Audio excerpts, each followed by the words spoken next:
দেশের শিল্প খাতে জ্বালানি সংকট চলমান থাকলে আগামী 1 বছরের মধ্যে 50% উদ্যোক্তা ঋণ খেলাপিতে পরিণত হবে। বৃহস্পতিবার সিপিডি আয়োজিত বাজেট পরবর্তী আলোচনায় এমন আশঙ্কার কথা জানান ব্যবসায়ীরা।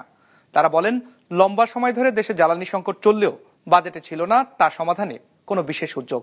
এমনকি সরকার শূন্য কার্বন নিঃসরণের কথা বললেও বাজেটে দেখা গেছে তার উল্টো চিত্র। মত সিপিডির। 250-টিরও বেশি ডিজাইন অপশন নিয়ে ওয়ালটন স্মার্ট ফ্রিজ, বোঝে আপনার প্রয়োজন। প্রায় 2 বছরেরও বেশি সময় ধরে জ্বালানি সংকটে ভুগছে দেশের শিল্প প্রতিষ্ঠানগুলো। সবশেষ 2 মাস ধরে যা পৌঁছেছে চরমে। অবস্থা এমন যে কারখানা পরিচালনার জন্য ন্যূনতম গ্যাস পেতে হলেও হিমশিম খেতে হচ্ছে তাদের। সিপিডির এই আলোচনায় ব্যবসায়ীরা দাবি করেন, জ্বালানি সংকটের কারণে তাদের উৎপাদন নেমেছে অর্ধেকে, যার ফলে প্রতিনিয়তই গুনতে হচ্ছে লোকসান। আমরা যখন একটা ফ্যাব্রিককে ডাইং প্রসেসের ভিতরে নিয়ে যাই, এই একটা প্রসেসের টাইম লাগে 6 থেকে 8 ঘন্টা ফিনিশড হয়ে ওই ডাইং প্রসেসটা শেষ হতে। ইন দ্য মিন টাইম যদি কোনো ধরনের বিদ্যুৎ বা গ্যাসের ইন্টারাপশন হয়, আমাদের পুরো ফ্যাব্রিকটা নষ্ট হয়ে যায়, শেড নষ্ট হয়ে যায় এবং সেখানে আমরা হিউজ লস করি। তো এই কারণে আমাদের চাহিদা ছিল যে আনইন্টারাপ্টেড গ্যাস দেওয়া হোক, বিদ্যুৎ দেওয়া হোক, যেটা এখন পর্যন্ত আমরা বাড়তি দামে দেওয়ার পরও আমরা সমস্যার মধ্যে আছি। গ্যাস আছে আদৌ নাই, কয়টা এক্সপ্লোরেশন আপনি করবেন, কবে আপনি অফশোরে যাবেন, কবে ভোলার গ্যাস ঢাকায় আসবে? আমি এই প্রশ্নের উত্তর বাজেটে খুঁজছি, আমি পাই নাই।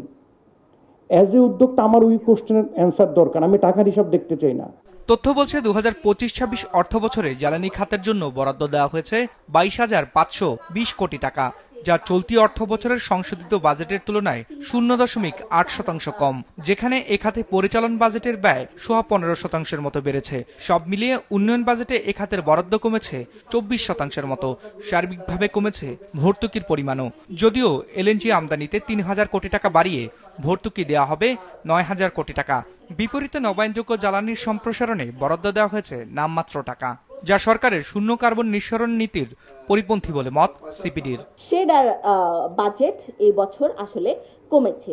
গত বছর যেটা বেশি ছিল, আপনারা দেখতে পাচ্ছেন এই টেবিলে, এটা মনে হয় 59 কোটি টাকার মতো গত বছর বাজেট ছিল। এবার সেটা কমে 43 কোটি টাকায় এসে দাঁড়িয়েছে। আসলে যখন আমরা একদিকে বলছি যে আমরা নবায়নযোগ্য জ্বালানি রূপান্তর করব, অন্যদিকে যখন আমরা সেটার বাজেট কমিয়ে দিচ্ছি, সেক্ষেত্রে কিন্তু আসলে একটা মিক্সড সিগন্যাল বা একটা বিপরীত সিগন্যাল কিন্তু আমরা দেখতে পাই। আমরা মনে করি যে এত কম বাজেট দিয়ে আসলে আমাদের নবায়নযোগ্য জ্বালানির প্রসার করা সম্ভব না। আসলে খুব বড় পরিমাণে অ্যালোকেশন এখানে দেওয়ার দরকার ছিল। যদিও বাজেট স্পিচে বলা হয়েছে যে একটা বিশেষ তহবিল করা হবে রিনিউয়েবল এনার্জির জন্য, যেখানে 700 কোটি টাকার একটা বরাদ্দ রাখা হয়েছে। আমরা মনে করি সেটা যথেষ্ট নয়। সিপিডি বলছে, দেশের জ্বালানির দর নির্ধারণে ভুল পদ্ধতি অনুসরণ করা হচ্ছে, ফলে প্রতিনিয়তই বাড়ছে ভর্তুকির বোঝা। বিজনেস রিপোর্ট, মাছরাঙা টেলিভিশন।